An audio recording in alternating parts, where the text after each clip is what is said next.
El pueblo de Israel estuvo 40 años en el desierto antes de llegar a la tierra prometida. ¿Sabes cuál era el centro de atención de ese pueblo? El santuario. El santuario siempre estaba en medio del campamento y todas las tribus se colocaban de manera estratégica allí alrededor del santuario. La idea era que cuando ellos abriesen su carpa, lo primero que vieran era el santuario. Y ese santuario les recordaba la presencia constante de Dios con su pueblo. Lo curioso es que allí no solamente se ofrecían sacrificios todos los días, sino que una vez al año, y allí se iniciaba un juicio o purificación del santuario. Bienvenido, está comenzando Biblia Fácil. Hoy hablaremos acerca de un asunto tan importante que ocurrió en el pueblo de Israel y cómo eso era tan importante para la comprensión de todos los cristianos. Bienvenido, estás con toda tu familia, un grande abrazo para ti, que Dios te bendiga, gracias por acompañarnos. Bienvenidos también amigos, qué bueno es compartir con ustedes, qué bueno es que aquí estemos representando a diferentes países, ¿verdad? Está Ecuador, Perú, Paraguay, Bolivia, Chile, Uruguay, Argentina. ¿Qué país me estoy olvidando? ¿Está todo? ¿Algún país no mencioné? Está todo, ¿no? Bueno. Y bueno, y no solamente este es un programa que mira a personas de Sudamérica, sino también hay muchas personas allá en Centroamérica, Norteamérica, en todo el mundo. En todos los continentes hay personas que nos escriben semana a semana, dando una apreciación muy positiva. Y nos encanta ver siempre esas decisiones tomadas a favor, no de una religión, no a favor de una iglesia, sino a favor de la palabra de Dios. En este tiempo final, la palabra de Dios tiene que ser exaltada. No un hombre, no un líder, sino la Biblia. Y gracias por acompañarnos siempre en este estudio. Hoy vamos a hablar sobre un tema tan interesante. Nuestro tema será un cordero y un macho cabrío. ¿Escucharon ustedes hablar acerca de machos cabríos? Su equivalente sería un buey, ¿verdad? A un lenguaje más simple. Hasta hoy, recuerdan ustedes en Daniel 7, esto nos va a ayudar para introducir el tema de hoy. Daniel 7 hablaba acerca de 4 bestias. ¿Cuál era la primera bestia? Un león. La segunda, un oso. Tercera, un leopardo. Cuarta, una bestia terrible. Estas 4 bestias representaban a los 4 mayores imperios en el mundo, que por supuesto hoy son historia. Babilonia, Medo-Persia, Grecia y Roma. Solo que de Roma quedaría algo hasta los últimos días, como nos mostraba en el sueño de Nabucodonosor. Ahí encontramos entonces el equivalente. Dios mostró a Nabucodonosor el suceso de los imperios, pero le mostró solamente la parte política, la lucha entre ellos. Sin embargo, Dios mostró la misma visión al profeta Daniel y a ese suceso de imperios, a ese proceso, a esa lucha, aumentó un elemento, que es el elemento religioso. Es decir, no solamente cómo se mueve el mundo en la política, sino que cómo se mueve el diablo detrás de todo eso. A veces nosotros estamos entretenidos, ¿verdad? Mirando aquí problemas, crisis, política por acá, política por allá, pero no sabemos que hay un poder actuando de la misma manera, pero en contra de los hijos de Dios. Y Dios está al control de la historia, pero el diablo también quiere romper los planes de Dios. El diablo sabe que está perdido, sabe cuál es su final, pero trata de impedir, trata de atrasar, trata de meterse, trata de interferir para que Dios no cumpla sus planes. Sin embargo, sabemos que Dios siempre es el victorioso. Ahora, lo interesante es que en la 4ª bestia, que era terrible, la cual representaba Roma, y cuando hablamos de Roma en sus 2 fases, ¿se acuerdan? La Roma imperial y la Roma papal. Porque cuando los césares salieron del escenario, ¿quién quedó en la silla de César? El Papa. Entonces, es por eso que esta bestia apareció con 10 cuernos. Esos 10 cuernos dice la Biblia que serían 10 reyes. Mientras Daniel estaba mirando los cuernos, vio que salía un cuerno pequeño. Esos 10 cuernos, ¿a qué representaba? a 10 tribus bárbaras que dividirían el imperio. Comenzaron en el año 351 y lo derribaron en el año 476. Ustedes saben que uno de las cosas que prepararon la caída del imperio romano fue la inmoralidad, como ya les mencioné en algún momento, fue la corrupción, la cultura que ellos adquirieron era una cultura de desorden, a pesar de que políticamente eran ordenados y eran fuertes, pero cuando la moral cae, todo se destruye, a lo que nuestro mundo hoy está llegando. Ahora, Constantino comete un error grave cuando era emperador, un error político. Constantino fue el primer emperador que se bautizó y se hizo cristiano. Solo que al ingresar al cristianismo, él traía todas sus costumbres paganas. Él era un adorador del sol. Es por eso que instaló el día domingo como adoración, porque él seguía adorando a su Dios, pero ahora diciendo yo soy cristiano. Y muchas costumbres paganas ingresaron dentro de la iglesia. Y cuando la Biblia fue retirada, esas costumbres fueron puestas como dogmas, que lamentablemente hasta hoy se siguen practicando y se seguirán practicando. Solo que Constantino, ¿qué cosa hizo? Él hizo una ciudad en su nombre y él trasladó para la capital de su imperio esa ciudad. Ustedes se acuerdan de Constantinopla, ¿verdad? Su orgullo le llevó a mover la capital. Y cuando él movió en el año 350, a partir del año 351, Roma empezó a debilitarse porque es allí donde aprovechan las tribus extranjeras a posesionarse de Roma. Y eso es lo que ocasiona la caída. El año 476, Odoacro desafía a Rómulo Augusto, que es el último emperador romano, y Roma es dividido. ¿Por qué? Porque ahora empieza una lucha entre esas tribus. Ahora, esas 10 tribus formaron lo que hoy conocemos como Europa. Ahora, también nosotros hemos visto que a partir del año 538 es recién donde el Papa tiene un poder absoluto. Antes no. ¿Qué sucede en el año 538? Desaparece la última tribu que estaba en oposición contra el Papa. ¿Recuerdan que habían 3 tribus que estaban en oposición? Muy bien. Desaparece. ¿Por qué? Porque los eliminan. Y al ser eliminados, entonces él tiene poder absolutista, él puede hacer lo que quiere. ¿Y eso cuándo termina?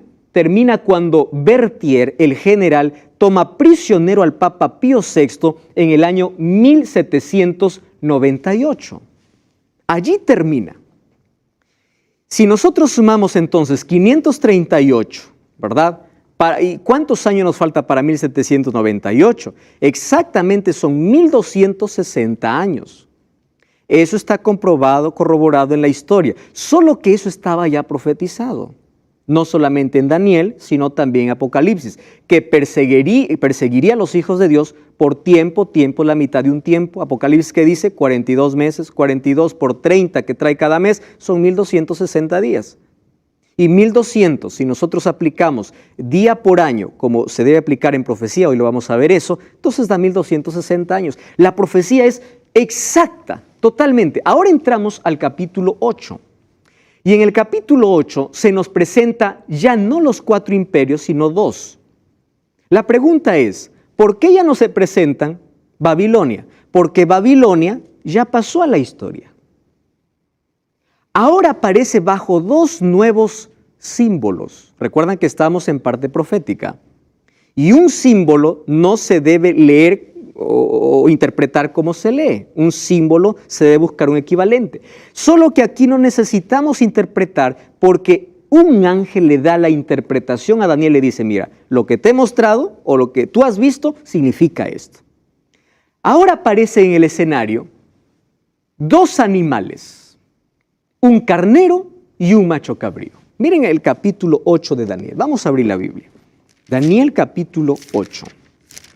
Es interesante. En el año 3 del reinado del rey Belsasar, aquí está retrocediendo Daniel a cuando Babilonia todavía existía. Yo, Daniel, tuve una visión después de aquella visión que había tenido antes. Yo estaba en Susa, que es la capital del reino. Recuerden que ahora están en el reino de ¿quién? De Medo-Persia. En la provincia de Elán, en la visión yo veía que estaba junto al río Ulai. Alcé mis ojos y miré qué cosa dice. Un carnero que estaba delante del río. ¿Qué tenía este carnero? 2 cuernos. Y aunque los cuernos eran altos, ¿qué cosa dice? Uno era más alto que el otro. ¿Ustedes se acuerdan del oso? ¿Qué cosa tenía el oso? Una parte más alta que la otra. ¿Qué cosa tiene el carnero? 2 cuernos. Solo que uno es más alto que el otro. Y el otro creció más. ¿A qué se está refiriendo? A Persia, que creció más que Media. Vi al carnero que hería con los cuernos. Fíjense qué dice. ¿A dónde? Al poniente, al norte y al sur. ¿En cuántas direcciones? 3. ¿Recuerdan que el oso tenía 3 costillas en la boca? Correcto. Ahí están las 3 direcciones. Las 3 conquistas de Media y Persia. A Egipto, a Babilonia y a Lidia. Pero ustedes pueden decir, bueno, ¿y cómo sé de qué representa ello? Vayan al versículo 20. Vamos a dejarnos de misterios. El versículo 20 tiene la interpretación. Dice así: en cuanto al carnero que viste que tenía 2 cuernos, ¿qué cosa dice ahí la Biblia? Estos son los reyes de Media y Persia. ¿Necesitamos aquí crear algún símbolo, decir quién representará? No, está explicado. Entonces, ahora Medo-Persia está representado ¿con qué? Como un carnero, ¿correcto? Solo que aquí, ¿por qué cambia de imagen? Esa es la pregunta. Porque Dios muestra a Daniel un trasfondo diferente. Detrás de la lucha entre Medo-Persia y Grecia, Dios quiere mostrar 2 animales que eran representados en un sacrificio especial que tenía el pueblo de Israel. Ustedes saben que el pueblo de Israel todos los días ofrecía un cordero. Ese cordero, ¿a quién representaba? A Cristo. Es por eso que cuando Cristo muere en la cruz, no necesitamos sacrificar más corderos. ¿Cuándo se sacrificó el primer cordero? Cuando Adán y Eva pecaron. ¿Recuerdan que Dios le dice a Adán y Eva, el día que comen de cierto morirá? ¿Recuerdan eso? ¿Murieron o no murieron ese día? No murieron. Uno dice, entonces Dios mintió. No mintió. Un cordero murió en el lugar de Adán y Eva. Ese cordero, ¿a quién representaba? A Cristo. Desde ahí comenzó un camino de sangre para que el pueblo entendiera que si yo no muero es porque alguien tomó mi lugar, y es Jesús. Un cordero era sacrificado todos los días. Cuando Jesús murió en la cruz y dijo consumado es, se acabó el sistema de sacrificios. Ese es el tipo de ley que fue anulada en la cruz.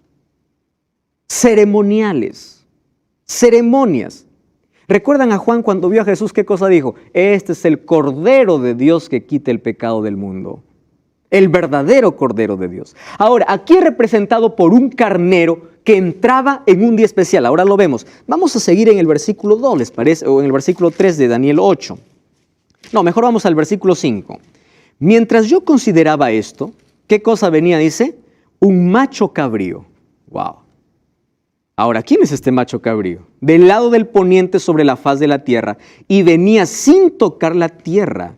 Y aquel macho cabrío tenía un cuerno notable en sus ojos.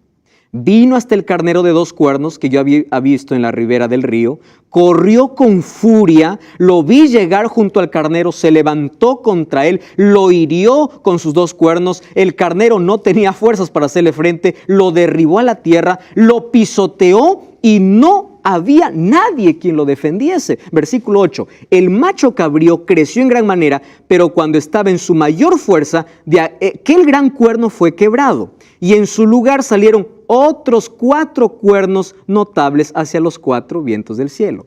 ¿Recuerdan ustedes en la visión anterior un leopardo con 4 cabezas? Aquí que aparece un macho cabrío con 4 cuernos. ¿Y quién es ese cuerno que sale? Vamos al versículo 22 entonces. ¿Qué cosa dice? En cuanto al cuerno, el versículo 21, el macho cabrío, ¿qué cosa dice? Es el rey de Grecia. Y el cuerno que tenía entre sus ojos, ¿a quién es? El rey primero. ¿Y quién fue el primer rey? Alejandro. Ustedes se dan cuenta como cada vez que la profecía se repite hay una mayor luz para su comprensión. ¿Y por qué se repite? Porque aquí van a haber más detalles. Es así como Dios muestra el plan. Cada vez mayor luz, mayor revelación. Primero a pocos, ¿verdad? Para que pueda comprender el ser humano. Ahora fíjense una cosa. Ahí en Daniel 8 vemos entonces una pelea entre ¿qué? Entre un carnero y un macho cabrío. Cuando dice que venía sin tocar la tierra, ¿recuerdan ustedes que el leopardo cuántas alas tenía? 4. ¿Qué significaba las alas? Velocidad. Cuando dice que venía sin tocar la tierra, ¿qué decía? Era imparable. Alejandro con 35,000 soldados empezó a conquistar en medio de 10 años casi todo el mundo antiguo. Se hizo un imperio poderoso. Ese cuerno visible entonces se trata de Alejandro. Alejandro tuvo 3 batallas antes de vencer al rey de Media, la batalla de Granico, de Isos y de Arbela. En el año 331 pisoteó literalmente a Medo-Persia, aunque tenía más de 1 millón de soldados. Lo pisoteó. Entonces, en esa lucha encontramos a 2 imperios. Babilonia ya está en la historia. ¿Qué imperio está? Medo-Persia y Grecia. Correcto. Ahora, miren cómo lo pisoteó. Alejandro derribó por tierra, los pisoteó sin que nadie lo auxiliase. Como dice la Biblia, Susa fue saqueada. Persépolis, la capital de los persas, fue despojada y quemada. Para llevar las riquezas se necesitaron 10,000 mulas y 5,000 camellos. ¿Qué cosa les ofrecía Alejandro a sus soldados? Riqueza. Y miren la riqueza que había allí. Llevó de Susa, solo de Susa, 1,180 toneladas de oro. ¿Qué les parece? No hubo nadie quien lo defendiese, dice. Lo saqueó. Lo arruinó, lo derribó, desapareció allí en la batalla de Arbela en el año 331. Allí Medo-Persia pasa una vez más a la historia. ¿Y quién es el imperio que ahora brilla? Grecia. Ahora, ¿qué cosa sucede? Después Daniel 8:8 dice, cuando el macho cabrío se engrandeció, estando en su mayor poderío, ¿a los cuántos años comienza Alejandro? A los 25 años. Y cuando estaba en la mayor fuerza, ese cuerno, ¿recuerdan el cuerno que tenía en los ojos que significaba el rey primero? Fue quebrado. Y en su lugar crecieron 4 visibles hacia los 4 vientos del cielo. ¿A los cuántos años murió Alejandro? 33 años. Rindiendo adoración a su dios Baco, que era el dios del licor. Un día se emborrachó tanto y dijo, yo voy a tomar una copa de vino o un vaso de vino por cada ciudad conquistada. Enfermó y murió. 33 años, en la mayor fuerza. Murió. Solo que cuando murió, él no tenía heredero. Apenas tenía un hijito que venía en camino, que nació después que él murió. ¿Quién fue puesto allí para gobernar en el imperio griego? Su hermano, Filipo o Felipe. Pero ni siquiera era su hermano, era un hermanastro que no tenía liderazgo. Los 4 o 6 generales que habían destruyeron y lo sacaron, lo asesinaron. Entonces hubo una disputa entre los generales, les conté la historia, ¿verdad? Uno sobresale llamado Antígono. Antígono dice, ahora yo voy a pelear con todos, y ya lo estaba logrando. Le dice a su hijo Demetrio, mira, vamos a gobernar en corregencia, tú y yo vamos a gobernar. Cuando él está a punto de proclamarse rey, los 4 generales se declaran reyes en 4 ciudades diferentes. Entonces, ¿qué sucedió? Antígono se suicidó, Demetrio huyó y el imperio quedó dividido en 4. Ahí está entonces los 4 vientos del cielo. Entonces, ahí encontramos la interpretación. El mismo ángel le dice quién es el carnero y quién es el macho cabrío. Fíjense lo que dice ahora en el siguiente versículo. Vamos a leer el versículo 8, versículo 9. Versículo 9, dice así. De uno de ellos salió un cuerno pequeño. ¡Wow! Aquí uno puede decir, entonces salió de Grecia, porque dice, de ahí salieron 4 cuernos que se representan los 4 generales griegos. Pero ojo lo que dice, aquí presten atención. ¿Hacia dónde fueron los cuernos? Hacia los 4 vientos del cielo. ¿Qué está haciendo referencia? 4 direcciones diferentes. ¿Correcto? Ahora dice, no dice de uno de los cuernos. ¿Cuál es la última palabra que aquí menciona? Vientos. Entonces, de uno de ellos, ¿de qué está hablando? De uno de los vientos. ¿Qué cosa era vientos? ¿Recuerdan ustedes? Guerras. ¿Recuerdan en el capítulo anterior que vimos sobre símbolo? De una de esas guerras, de esos conflictos, salió un cuerno pequeño. No salió de los 4 generales, sino de entre esas guerras por el poder. Vino un cuerno pequeño que creció mucho hacia el sur, hacia el oriente y hacia la tierra gloriosa. ¿Saben a qué llamaban tierra gloriosa? Al pueblo de Israel. Dios lo había llamado tierra prometida. Entonces aquí está hablando de Roma imperial, que está conquistando de manera horizontal, es decir, territorio. Esta es la Roma imperial. Versículo, ¿qué dice el versículo 10? Creció hasta llegar al ejército del cielo y parte del ejército de las estrellas se echó por tierra y las pisoteó. Wow, aquí no está hablando ya de la Roma imperial. Es decir, su expansión fue horizontal por territorio y luego vertical. ¿Por qué? Porque ahora se atrevió a ir ¿contra quién? Contra Dios. Contra el ejército del cielo, parte del ejército y de las estrellas. Ustedes saben qué significa estrellas en la Biblia. Líderes cristianos. Estrella también representa a los ángeles del cielo. Dice, los echó y los pisoteó. ¿De qué está hablando? Del cuerno pequeño. Aún se engrandeció frente al príncipe de los ejércitos y ahí está la palabra que queremos ver hoy. Hasta que fue quitado, ¿qué cosa dice? El sacrificio continuo y el lugar de su santuario fue echado por tierra. Ahora, pregunto aquí. Vamos a ver a nuestra comprensión, ¿verdad? Primero, Roma se expande de manera horizontal. Luego, ¿contra quién? Contra el cielo. Y cuando estaba peleando contra el cielo, sobre el cuerno pequeño, que aparece una vez más con las características que ya vimos anteriormente. Entonces nosotros ya identificamos a quién se refiere cuando hablamos de cuerno pequeño. ¿Qué cosa es cuerno? Poder, ¿correcto? Muy bien. Se dice pequeño por la manera como inició, pero luego se engrandeció tanto que incluso quiere destronar a Dios, o en su mente destronó a Dios. Se engrandeció hasta el ejército del cielo, y la palabra que aquí nos llama la atención dice, y quitó el sacrificio. Luego vamos a ver las otras expresiones, porque ahí dice, tiró la verdad por tierra y prosperó. Ya les mencioné cómo tiró la verdad por tierra. Y lo curioso es que prosperó. Ahora, ¿qué más dice?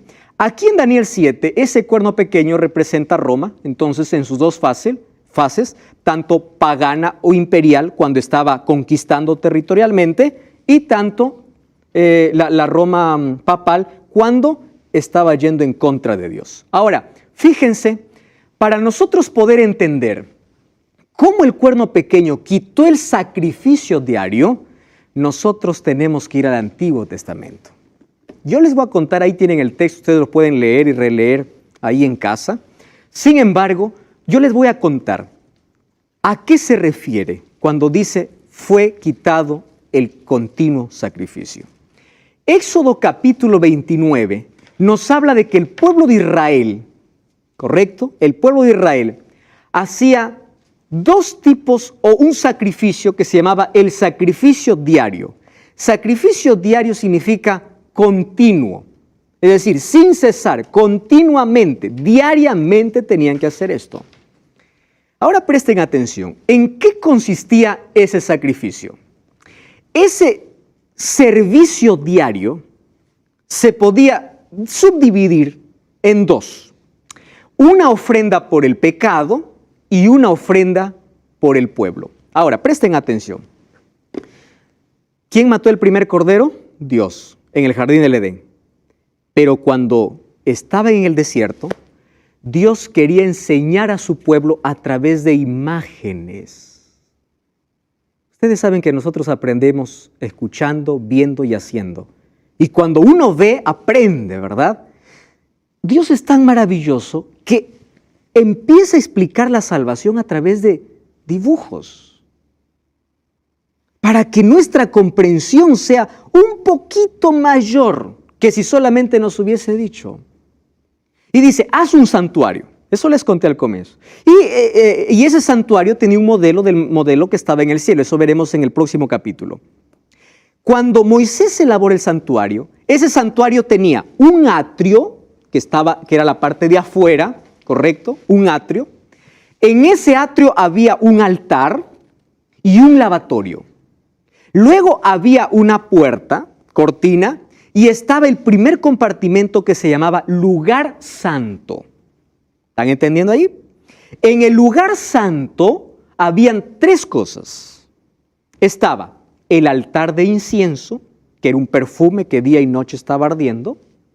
Estaba una mesa con 12 panes, que representaba a las 12 tribus de Israel, y el pan ¿a quién representa? A Cristo.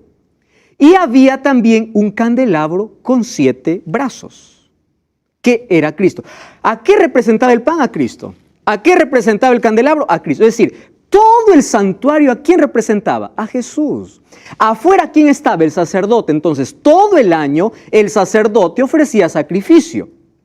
No se olviden que tenía 2 compartimentos. El primero que estaba, lugar santo. Y el segundo compartimento era el lugar santísimo. Hasta el lugar santo llegaba el sacerdote todos los días. Pero al lugar santísimo solamente entraba el sumo sacerdote una vez al año. A eso se llama Yom Kippur o día de juicio. Cuando el sumo sacerdote entraba una vez al año, ¿a dónde? Al lugar santísimo. ¿Qué había en el lugar santísimo? Estaba el arca del pacto. ¿Y qué estaba dentro del arca del pacto? El maná, la vara de Aarón que floreció y la ley de Dios. ¿Dónde estaba? En el lugar santísimo. Ahora, les explico. El servicio diario consistía, primero, ¿qué cosa era la ofrenda por el pecado? Yo soy un pecador, ¿correcto? Entonces, por favor, Daniel, ven para acá. Ayúdame. Solamente párate ahí, ¿está? Yo vivo en este extremo, aquí está mi campamento, y yo pequé. Entonces, yo, como pecador, tengo que morir, porque la paga del pecado, ¿qué cosa es? Es muerte. Pero yo no quiero morir. Hay alguien que muere en mi lugar. ¿Quién muere? Un cordero. Tomo una ofrenda, tomo un cordero, llevo el corderito, tiene que ser el mejor, porque representaba ¿a quién? A Jesús. Tenía que ser sin defecto. Tomaba el cordero y me iba ¿a dónde? Al sacerdote. ¿Dónde me estaba esperando? Ahí afuera, en el atrio, afuera. Porque afuera estaba el altar del sacrificio. Yo ingresaba y yo traía mi corderito, que era el animal más puro e inocente. Entonces tú, Daniel, vas a representar al sacerdote. Yo vengo con el cordero y yo no voy a permitir, yo no te voy a dar que tú mates el cordero, sino que tú como sacerdote me vas a entregar un cuchillo, ¿correcto? Entonces, yo recibo el cuchillo y yo mato el cordero. Es decir, yo mismo, ese cordero está muriendo por mi culpa. Degollo el cordero, su sangre aquí me ensucia, pero yo estoy limpio por dentro. ¿Qué cosa haces tú como sacerdote? Tú tomas la sangre del cordero y ¿a dónde te diriges? Al lugar santo, ¿correcto? Ahí en el lugar santo, junto a los cuernos del altar donde estaba el altar del incienso, esparces la sangre. Tú sales y cuando yo estoy esperándote aquí, cuando tú sales, dices, solucionado. ¿Qué quiere decir? Antes de que yo mate el cordero, ¿sabes qué cosa ocurrió? Yo cerré mis ojos, recuerda que tú eres sacerdote, yo cerré mis ojos y puse mi mano encima de la cabeza del cordero. ¿Qué cosa estaba haciendo? Confesando mi pecado. No te confesaba a ti. ¿A quién confesaba? Al cordero. Entonces mira, ¿cuál es tu función? Mi pecado era transferido ¿a dónde? Al cordero. Tú tomabas la sangre y ¿a dónde metías el pecado? Al santuario. Entonces mi pecado iba de mi pecado al cordero. El sacerdote todo lo que hacía era tomar esa transferencia y ¿a dónde lo llevaba? hacia el santuario. Gracias, Daniel. Ahora escuchen lo siguiente. Así funcionaban las cosas. Además, el sacerdote, ¿qué cosa era lo que hacía todos los días? Ofrecía un sacrificio todos los días, en la mañana y en la tarde. Ustedes recuerdan que Daniel oraba 3 veces al día. ¿Y oraba en dirección a dónde? ¿Por qué? Porque era hora de sacrificio.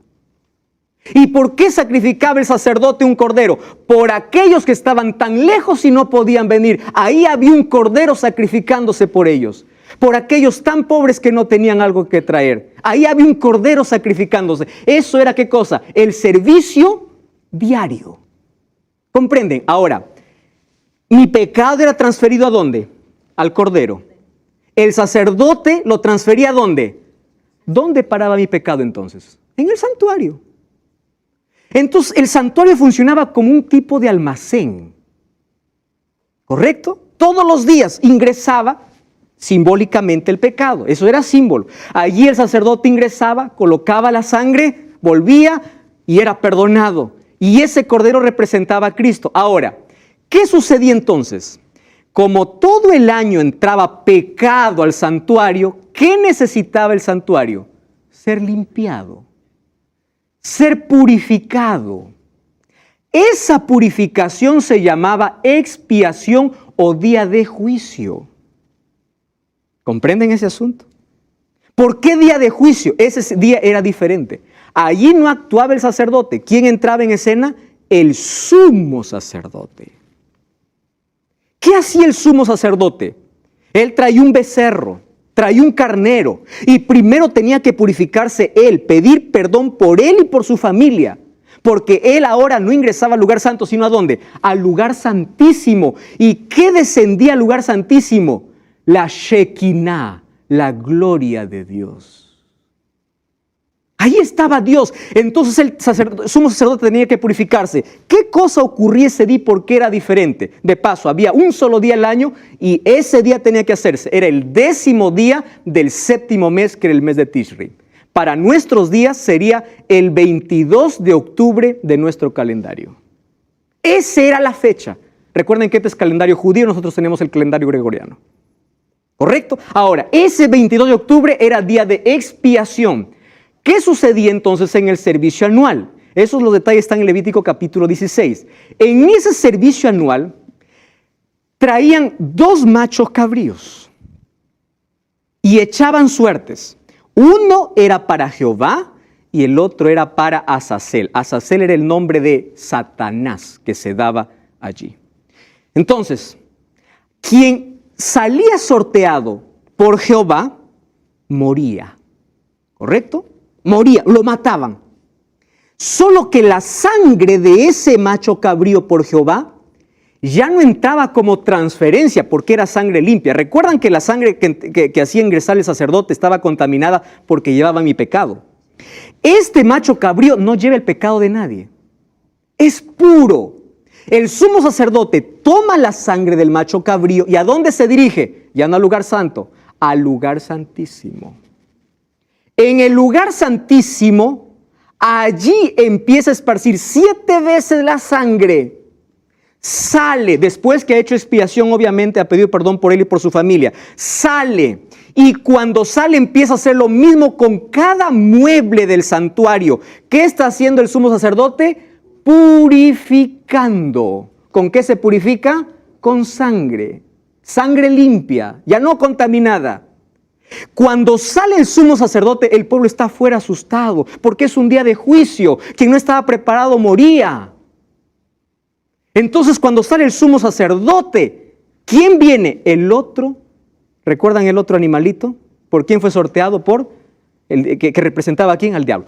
Acabó aquí de purificar, sale el sumo sacerdote, coloca sus manos sobre ese macho cabrío. Quiere decir, todos los pecados que entraron al almacén, ahora vamos a tirar al basurero. Ese animalito representaba el basurero final. Porque ¿a quién representaba el diablo? Finalmente, algunos dicen el diablo entra en la escena de santificación. No, El diablo solamente es el responsable por todos los pecados que hizo entrar ¿a dónde? Al santuario. Entonces se confiesa allí delante de ese animal y 2 hombres llevan a ese animal ¿a dónde? Al desierto. Muy lejos. Y ahí tiene que morir ese animal. ¿A qué representa eso? A Satanás cuando se queda preso aquí en este mundo por 1000 años, recuerdan en Apocalipsis 20. Esa es la manera como Dios erradica el pecado.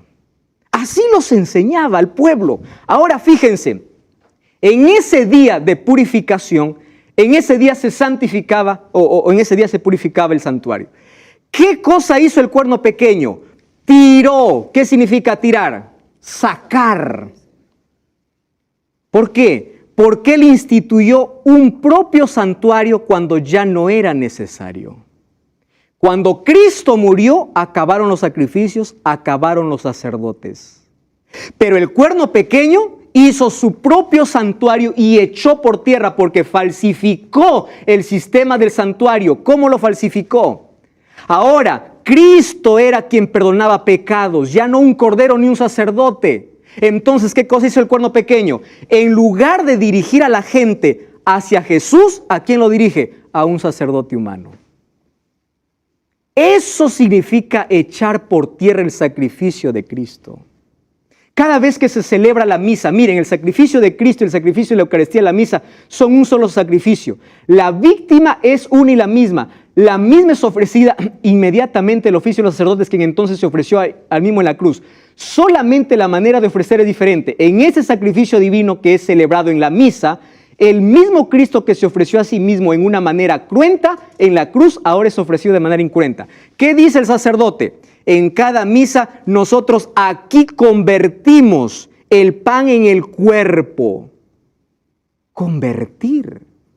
Es decir, vamos a sacrificar nuevamente. ¿Acaso el sacrificio de Jesús no fue único? Eso es falsificar. ¿Qué cosa más? Al poner la intercesión humana en los oficios de su sacerdocio, estableciendo el confesionario, ofreciendo en cada misa un sacrificio que afirma sacrificar de nuevo a Cristo, el papado no solo ha eclipsado el ministerio de Cristo, sino que lo ha anulado levantando un sacerdocio contrario. Cuando Cristo murió acabó ese sistema, porque todo eso era sombra de lo que iba a venir. Cuando Cristo fue al cielo, Él es nuestro sacerdote, nuestro sacrificio, nuestro sumo sacerdote. Pero ¿qué hizo el cuerno pequeño? Levantó uno parecido para quitar los ojos de Cristo. Ahora, miren, este texto es impresionante. Los millones de creyentes, lejos de ser llevados a Cristo, ¿van a dónde? A un sacerdote, hoy. Quien en vez de dirigir, o quien a su vez los dirige ¿a quién? ¿A los santos o a María? En un camino diferente al que Jesús dijo, venid a mí. No dijo, anda Pedro, anda Pablo, anda María, ven a mí. Jesús dijo, nadie viene al Padre sino por mí. No dijo, nadie viene al Padre primero que otro interceda. Por mí, yo soy el intercesor, dice Jesús. Todas estas acciones sustitutorias sacerdotales, papales, contrarias a la que Cristo realiza en su santuario, son las que han echado por tierra el lugar de su santuario. ¿Y qué cosa han hecho? Los han contaminado. Entonces, lo mismo que ocurrió en la tierra con la contaminación del pecado, el sistema papal, al echar por tierra la verdad, ¿qué cosa contaminó? El santuario en el cielo. Entonces, así como se purificaba el santuario en la tierra, era necesario que una purificación del santuario, ¿dónde? En el cielo. Eso vamos a ver en el próximo capítulo. Porque ahora Cristo va como sacerdote. Y no solamente va a actuar como sacerdote, sino también como sumo sacerdote. Al nombrarse pontífice máximo, vicario hijo de Dios, consuma su atrevimiento contra Cristo mismo. Miren lo que hace. Anula su intercesión. Trae al suelo el ministerio de Cristo. Cristo es atacado de forma atrevida en su santuario, anulado y pisoteado.